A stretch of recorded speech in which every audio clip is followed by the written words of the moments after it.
Suis-je en direct?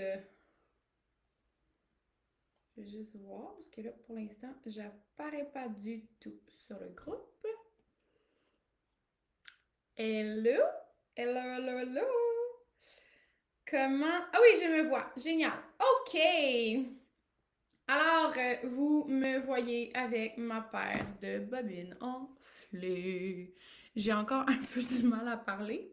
Ça s'est passé hier à 1 heure de l'après-midi. Fait que, puis là, la fille, elle m'a dit que ça allait être encore plus enflé ce matin. Donc, j'ai mis de la petite glace. Puis avant de me présenter, en live, je me suis mis un petit gloss pour atténuer les rougeurs, parce que je vous dis, les filles, c'est très, très rouge.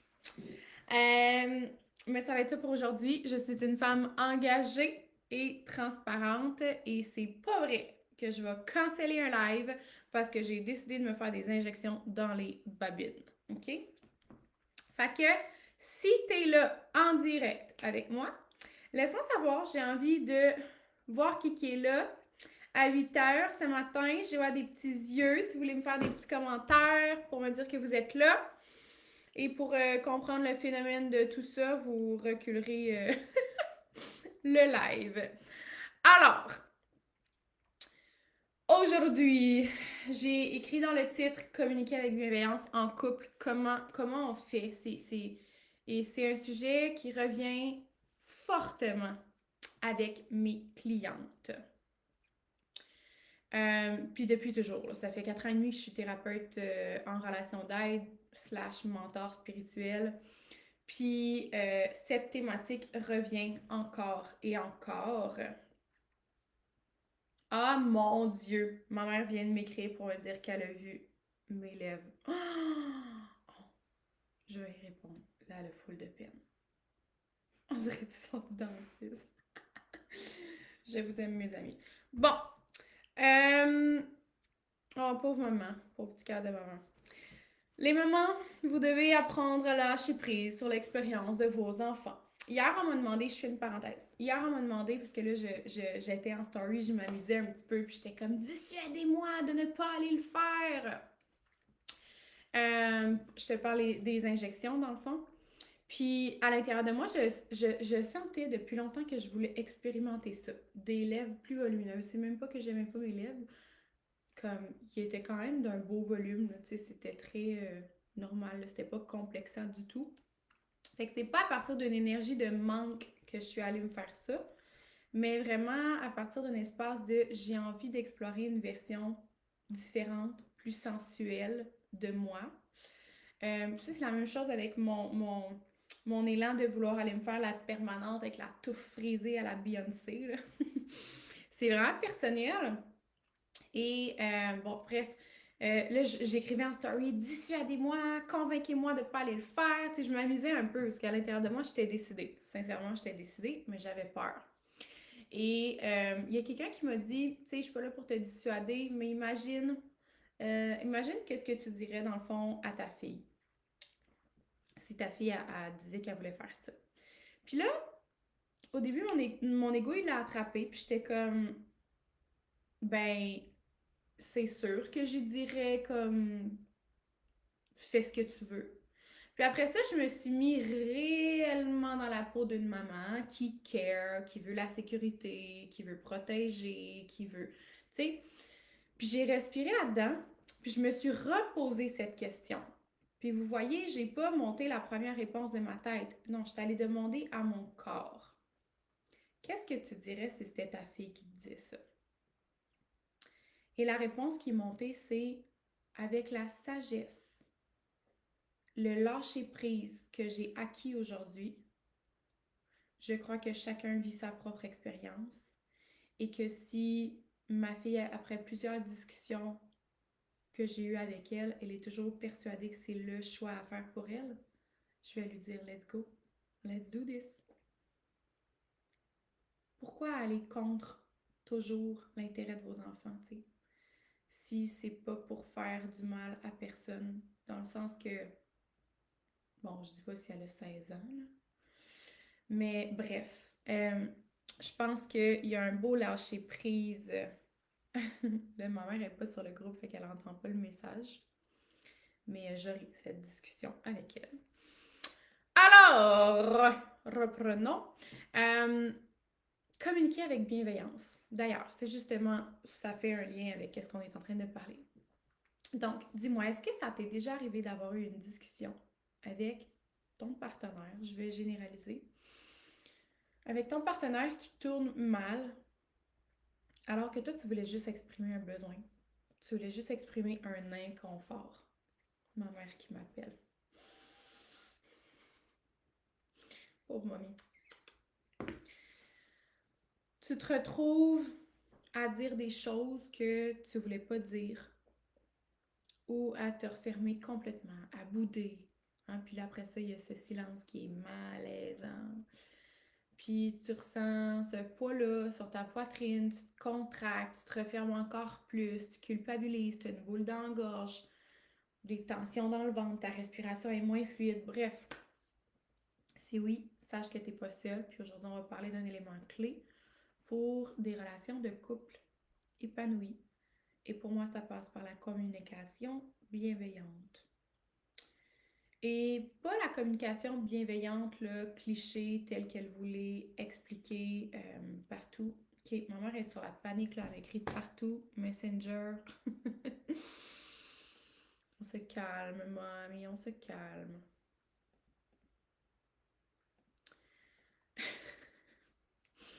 Donc, pas juste la communication cliché, bienveillante et authentique, pas juste le mode je choisis les bons mots. On va aussi parler de comment intégrer le corps, ton corps dans ta communication. Parce que souvent, ce qui sabote nos échanges, c'est pas juste le choix des mots. Rationnellement, avant que tu sois face à la conversation, tu le sais c'est quoi le bon choix des mots, généralement. Généralement. Il y en a qui ne savent pas comment bien choisir les mots, puis en plus, devant le partenaire, l'émotion monte, puis là, on les perd, les mots-là. On les perd, ces mots-là. Mais l'importance de comprendre que ce qui sabote nos échanges la plupart du temps, c'est pas juste les mots qu'on choisit, mais c'est aussi les tensions qui sont pas libérées de ton système nerveux, les tensions qui sont pas libérées de ton corps. Est-ce que tu es prête? Respire un grand coup, puis on plonge. Donc, première chose que je vais te dire, c'est qu'il y a un fameux mythe dans la communication. Le mythe où on se dit il faut mieux communiquer en couple. Mais ce que personne nous dit, c'est que la communication commence d'abord et avant tout dans ton propre corps, comme je te l'ai dit. Donc, quand tu es stressé, et par stress, ça peut être juste une réaction émotionnelle à un trauma. OK? Fait que quand il y a un stresseur, donc un déclencheur émotionnel à un trauma, on tombe souvent en mode alerte, en mode défensive, en mode où le corps croit qu'il doit se protéger. Puis quand ton corps il est en protection, ton corps, lui, il est pas ouvert. Quand ton corps est en protection, ton cœur, quand ton corps est en protection, ton cœur, lui, n'est pas ouvert. Je m'excuse, je me laisse déconcentrer par les pop-up de ma mère. Je vais juste aller... Comment on fait? Parce que je vois plus Messenger. Non, puis là, si je fais ça, je termine la vidéo en direct. Don't do that. Bon, bref. Je vais essayer de fermer mes yeux par rapport à ça. Donc, quand ton corps est en protection, en mode défensif, parce qu'il reconnaît quelque chose qui est similaire à ce que tu as vécu par le passé, puis que là, danger, il faut que tu te mettes en mode attaque. Quand tu es en mode attaque, sache que ton cœur n'est pas ouvert. Les gars, là, qui s'en vont en guerre, pensez-vous qu'au front, ils ont le cœur ouvert? Non, ils tuent parce qu'ils protègent leur pays, puis ils sont brainwashés, puis c'est ça leur mission, puis let's go, puis c'est des soldats, puis en fait, chou! on le met de côté. Ici, on est en mission, on est à la guerre. Si le cœur était là, il y aurait confusion. Ben voyons donc. On est là dans notre cœur puis on est en train de tuer des humains. Impossible. Donc, c'est impossible que le cœur soit là en même temps que tu sois à la guerre. Impossible. Impossible.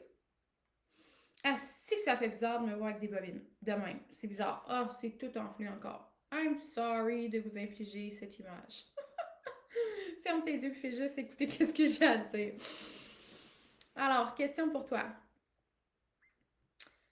Est-ce que tu as déjà remarqué que quand tu es frustré ou quand tu es blessé, ta voix, elle change?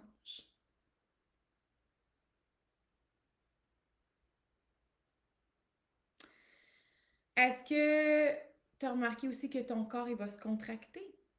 Que tes épaules, ils vont se fermer pour protéger ton cœur? Quand tu as le cœur ouvert, là, tu te tiens droite, prête à être vulnérable, cœur ouvert. Quand tu es en mode défensif, ton corps, il va se contracter, il va se refermer un petit peu.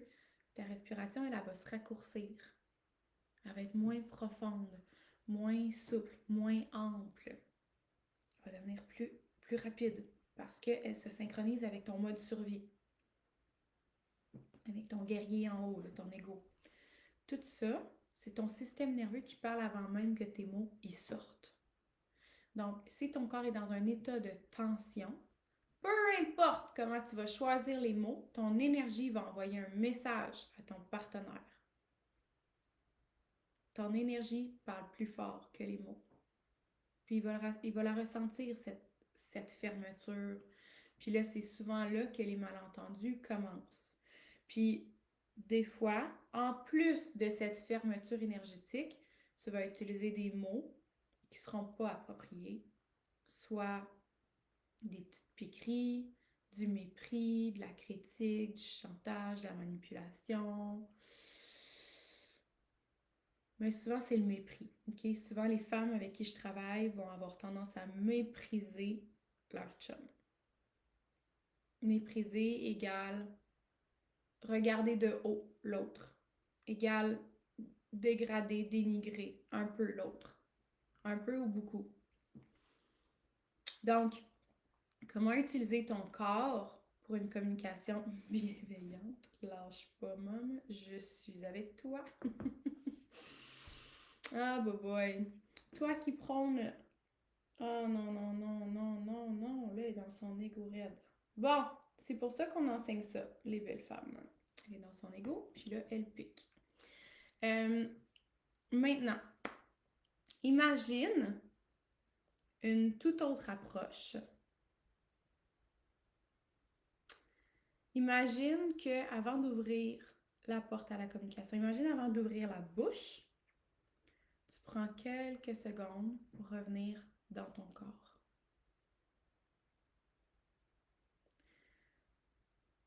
Voici un exercice ultra simple qui va changer le cours de tes échanges, l'exercice de l'ancrage, okay? Avant une discussion importante. C'est super important. Si tu ne prends pas le temps d'aller réguler ton système nerveux, que tu sais que tu as une discussion qui va te sortir de ta zone de confort, forget it, tu vas perdre. Tu vas te déclencher à un point où est-ce que votre communication ne sera plus fluide, ni respectueuse, ni bienveillante. Donc, un exercice que je donne souvent à mes clientes, c'est avant la discussion, prends le temps. Prends une pause. Arrête-toi. Prends le temps de respirer. Ferme les yeux si possible. Respire profondément. Inspire par le nez. Expire par la bouche, lentement. Puis là, tu vas poser une main sur ton cœur, une main sur ton ventre. Tu vas te calmer. Tu vas prendre le temps de sentir ton corps, de te sentir en sécurité.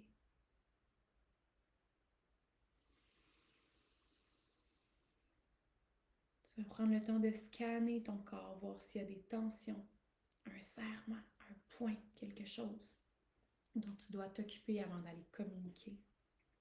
Parce que si déjà dans cette observation, tu ressens déjà un point, un serrement, une contraction, imagine ça va avoir l'air de quoi, mais que tu arrives au front. tu vas arriver cœur ouvert. Donc, tu dois te détendre dans cette zone-là, dans toutes les zones de tension, dans toutes les zones de contraction, de serrement. Puis à l'intérieur de toi, tu vas répéter, je choisis de parler avec douceur et ouverture. Je choisis de parler avec douceur et ouverture.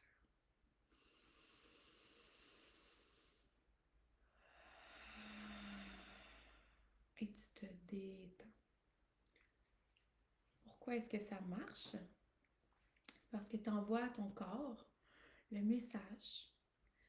Tu envoies que ton corps envoie le message à ton cerveau que tu es en sécurité.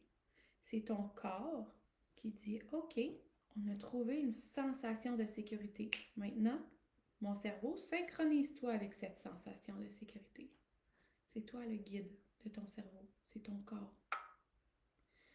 Puis une femme qui se sent en sécurité, ça communique différemment. OK? Fait que visualise la différence. Fais juste imaginer si tu faisais ça. Comment est-ce que ça pourrait être différent? Quand tu parles avec une tension dans le ventre, ton ton va être inévitablement plus sec, plus coupant. Quand ton corps est détendu, ton regard est plus doux, ta voix est plus apaisée. Ta présence va parler plus fort que les mots qui vont sortir de ta bouche.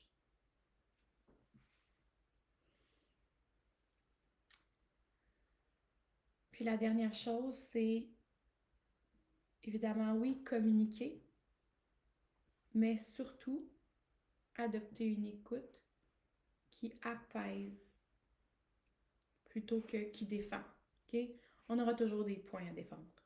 On aura toujours une raison de prouver qu'on avait raison. On aura toujours une raison de prouver que tu m'as fait mal. Mais si on va dans la raison, on s'en va dans la tête, puis ça finit plus. Adopter une écoute qui apaise au lieu d'être en écoute pour défendre. Okay? Communiquer, c'est pas juste parler. Communiquer, c'est aussi écouter avec bienveillance. Donc, quand on est en couple, on a souvent ce réflexe-là de on écoute pour répondre plutôt que d'écouter pour accueillir ou pour comprendre. D'être curieuse de ce qui nous est exprimé. Et si au lieu de répondre tout de suite, tu apprenais à respirer avant de répondre, même si ton chum trouve que tu as l'air weird. Si vous voulez changer votre dynamique, vous devez oser faire les choses différemment. Donc, l'exercice de l'écoute de la bienveillance, c'est vraiment encore là, d'utiliser la respiration profondément pendant que l'autre personne en parle. Tu es en train de digérer.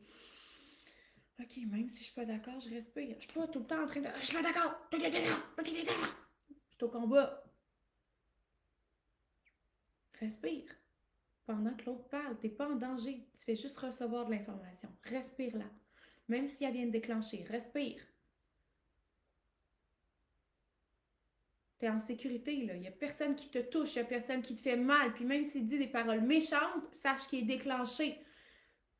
Vous êtes juste dans un dialogue challengeant, là. À toi d'être en position de sagesse et de respirer pendant que l'autre parle. Puis pas dans...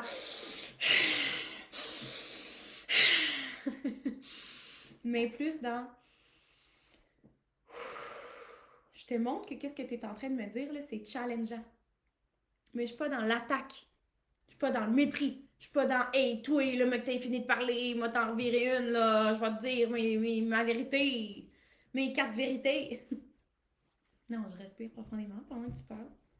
Puis à l'intérieur de moi, je me répète mentalement, OK, je suis ici pour comprendre, je suis ici pour être curieuse, pas pour avoir raison. Je suis ici pour comprendre, pour être curieuse, pas pour avoir raison. Puis tu peux même, si pour éviter le plus possible les malentendus, mais que ça soit ton tour de parler, reformule ce que l'autre vient de te dire avant de répondre. Fait que genre, OK, merci de m'avoir exprimé ça. Fait que ce que je comprends, c'est que tu ressens de la colère quand je crie après les enfants. Ou que tu... Bref. Est-ce que c'est bien ça? Oui. D'accord. Puis là, maintenant, c'est à moi de parler. Puis là, tu t'exprimes. Puis tu demandes la même chose de l'autre personne. L'écoute bienveillante. Pourquoi est-ce que c'est si puissant, cette approche de rester connecté avec sa respiration? C'est que ton partenaire, il va se sentir vu, il va se sentir entendu et il va se détendre automatiquement. Il va descendre de ses grands chevaux parce qu'il va voir que sa guerrière ne sera pas sur ses grands chevaux. Mais c'est sûr que si tu es sur tes grands chevaux, dès le début, ben il va monter sur ses grands chevaux. Parce que c'est pas lui qui est en train de m'écouter en ce moment. C'est toi. Fait que tu sais, quand je te dis la plus sage des deux, veut dire la personne qui a cette information-là aujourd'hui. Qui a l'information, qui a la volonté de l'appliquer et qui a le courage de l'appliquer. Parce que oui, si toi, tu descends ton grand cheval, que tu restes dans ton cœur, que tu respires, que tu écoutes, que tu es là avec bienveillance, il ne sera pas sur la défensive, il va se détendre. Automatiquement, la communication va être plus fluide. Une personne détendue communique mieux, tout comme toi. OK? Je vais juste aller voir les commentaires. J'ai 8 messages de ma maman. On lui envoie beaucoup d'amour. J'ai 8 messages. Salut Céleste! Hello Nat! Hello Mel! Ça fait longtemps, Mel la forêt. Donc, la conclusion, OK, aujourd'hui pour les filles, c'est... Ce que je veux que tu retiennes aujourd'hui, c'est que la communication bienveillance, elle commence pas par les mots. Elle commence par ton attitude dans ton corps. Elle commence par la position que tu choisis de prendre dans ton corps. Fait que, rappelle-toi ces 3 clés-là. Avant de parler, vérifie comment ton corps, il se sent. Avant d'aller entamer cette discussion que tu sais qui va être challengeante, vérifie comment ton corps se sent. Relâche les tensions. Détends ton corps. Avant de répondre, respire, puis viens t'ancrer dans l'amour, dans la présence, dans l'accueil, dans la bienveillance, dans l'écoute. Et avant de vouloir être comprise, assure-toi d'avoir réellement écouté. Il y a toi, puis il y a l'autre dans une communication. Il y a celui qui donne, celui qui reçoit. Et il y a celui qui donne et celui qui reçoit. Si tu mets ça en pratique, je te promets que tes conversations ne seront plus jamais les mêmes, qui vont se transformer radicalement.